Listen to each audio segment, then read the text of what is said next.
Hello everybody, welcome back to my channel. We have unlocked a new angle of my room. I am standing because I don't really want to set up my tripod. So I hope you're having an amazing day. My name's Samantha and it's so lovely to have you here. We're doing something pretty crazy today. My friend Amber is going to a costume party and she has commissioned me to make this outfit. So there's that. There's a closer look of it, so if it will focus, it is a completely bedazzled corset with some ruffly bloomers and some gloves, and I'm gonna make all of it from scratch. So if you want to see how to do that, then keep watching. Today I think I've broken it down into like 4 days is like my realistic timeline of how this is gonna go. Day one is right now. We're gonna make these little ruffly shorts today, and I've already done some tests. 1 second. So out of fabric that I already have here, it's actually lucky I've got so much stuff that I can use already. I have a merino stretch that'll keep it nice and warm, and then I've used some lace trim and some mesh trim, and I just put heaps of ruffles on it, and this is kind of what I'm going to do on the shorts. So it's going to look sick. So today will be the shorts, tomorrow will be the pattern making of the corset and kind of doing a mock-up of that. Then the next day will be the final corset construction and starting like rhinestoning, bedazzling. Then the 4th day will be making the gloves and then completing all of the rhinestoning. So I am predicting this will take me 4 days to complete, and I hope that's true. So let's get started. So if we go over to my trusty little fabric table, I have found some fabrics that will work. So for the corset, we're going to be using this white satin.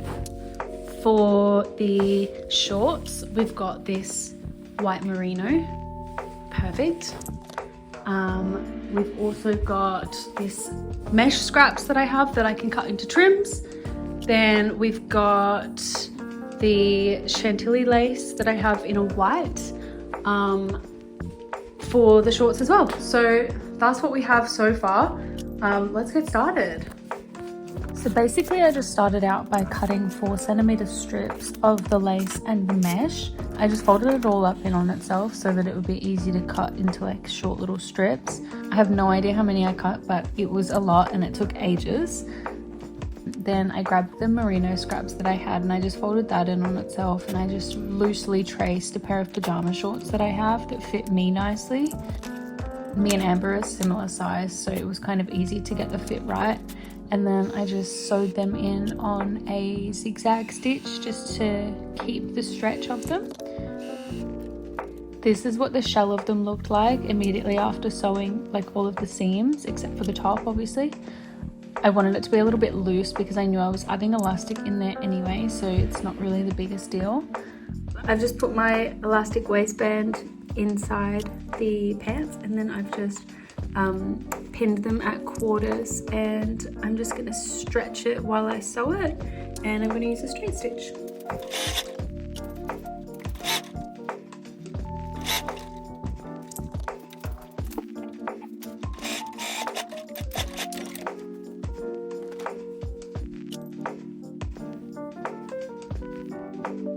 To make the ruffles, I put my stitch length to a 4.5 and I just stitched really fast through them. I didn't really have to gather many of them because it kind of just, the machine did it for me. And then when I was attaching them to the shorts, I started off by going around the hem of the shorts. I think I did that like twice around the hem.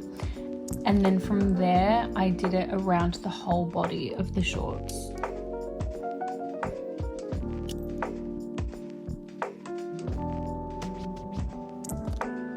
As you can see here, the ruffles go around the leg, and then as it goes further up, it just goes around the body, like around the hips instead. And then basically I just layered them and zigzag stitched them until it was done. I had to do this for freaking ages.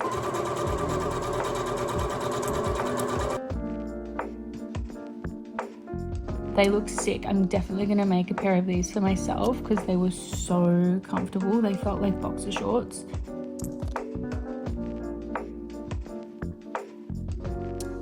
Then I've started drafting my corset pattern. I have this costume corset at home and it was a really similar size to what I needed, so I just put it on my mannequin and then I traced my patterns over the top of it, just making small adjustments like the length and just the shape of it.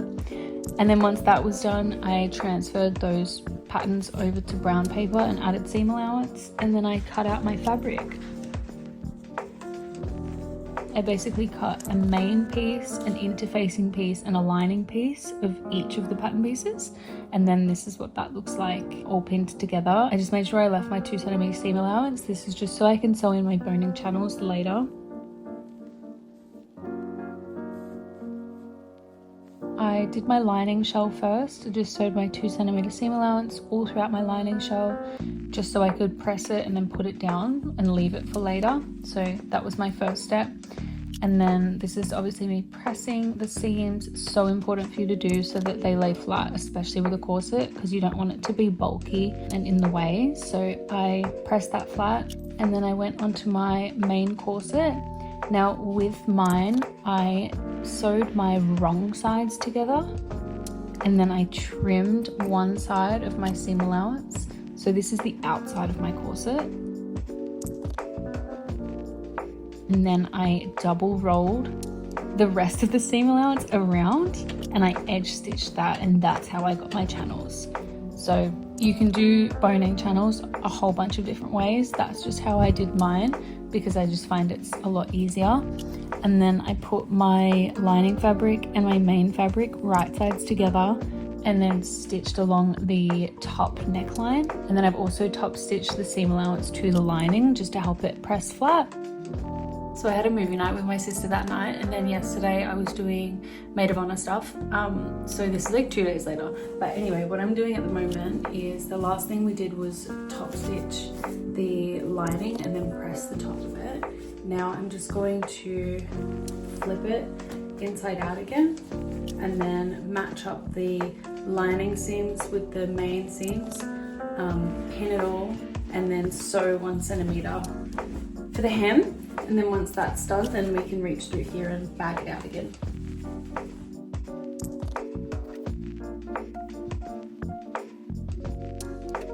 Actually, I lied. I forgot a major part and I'm so lucky I just stopped. I need to put my boning in before I close that channel. So let's do that instead. I just laid my boning on top of each seam just to roughly measure how big each one of them would be. I made each one about 1 inch shorter than the channel itself, just so there's room for seam allowance. And then I just melted the edges so that it doesn't poke through the fabric.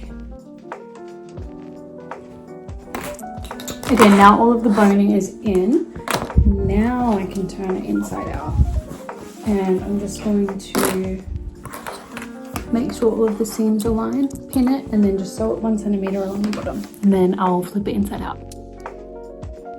I just did everything super slow at this point. Like when I was stitching all of that, I just really wanted all of my seams to match up, and it's not really something that you can unpick and redo because it just ruins the structure. This is what it looks like when I bagged it out. Honestly, you have to trust the process. It's so sketchy when you're trying to bag it out because you feel like you're gonna break it. Then I've just moved on to my eyelets. I've placed mine 2.5 centimeters apart, I think. I can't necessarily remember off the top of my head. I made sure I did this on a test piece of fabric first, just to see like if everything was gonna be okay, and it did end up working. Then just to add some extra stability to it, I did hand stitch around the eyelets. This is purely just because I have anxiety with eyelets. If you're not attaching them with the proper machine, I just feel like they'll fall out or something will go wrong. So I just stitched around them just to make sure. And then I got this beautiful bridal lace from Spotlight, which I attached to the top and the bottom. And then I hand stitched that. I think it took like 4 or 5 hours to hand stitch the whole thing. I hand stitched around the part that kind of goes down on the corset, like in little mountain shapes. And then I also hand stitched the other side of it so that it's super secure and it's not going anywhere, but it ended up taking ages. and it was really tricky to poke the needle through the main fabric without catching the lining or any of the seams. But that's what it looks like after. It honestly looks so beautiful. I'll probably make myself one of these as well. And then I just moved on to the rhinestoning process. I knew this one was going to take ages because I wanted it to be completely symmetrical, and I didn't really have like the best image of Sabrina's to make like the pattern proper, so I kind of just eyeballed it for most of it. I started off with tracing a love heart onto the corset because I knew that I wanted a love heart in the middle, and then basically everything after that I just winged it. So you can see here the little dots that I did for the love heart, and then a couple of the little swirls, and then I basically just fabric glued each diamante on individually, and this process took 9 hours of just standing over my desk and doing this over I think 3 days. You can see everything that I'm doing to one side, I do to the other side immediately after, just so I could like keep on top of making it symmetrical. And then after I glued each little section, I put my hand under the corset and grabbed the lining while I was holding the main fabric, and I kind of just lightly pulled them apart so that it could dry away from the lining, because I didn't want it to stick to the lining because then it just wouldn't work. It took forever, but I think it really worked out. It looked beautiful at the end, and I was really sad to see this corset go. It was so beautiful and shiny.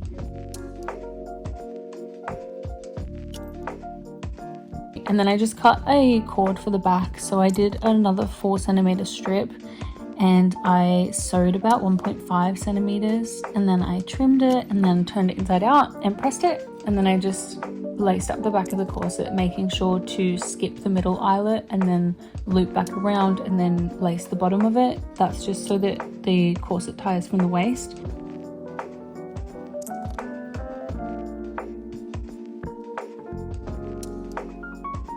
And then at the bottom with the loose little strings, I've just hand stitched these together so that it makes like a perfect loop and there's no ends.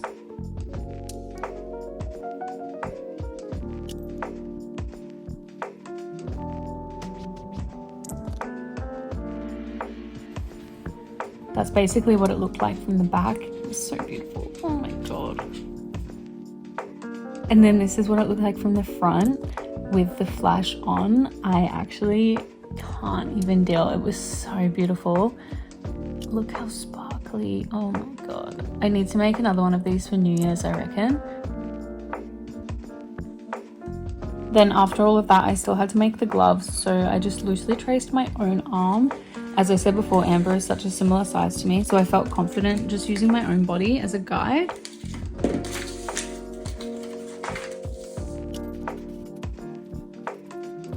I made a glove pattern, and then I just cut it out of some nylon and sewed with a zigzag stitch again to maintain the stretch of the fabric. And then I've just added these ribbons onto the top so that she can tie them around her arm. If I was going to do this again, I would have gotten ribbons that were a little bit less wide, but they didn't have any at the time that I went. That's the only thing that I would critique out of it. I absolutely love it. There is another glove. Obviously my mannequin has one arm, so I couldn't put it on.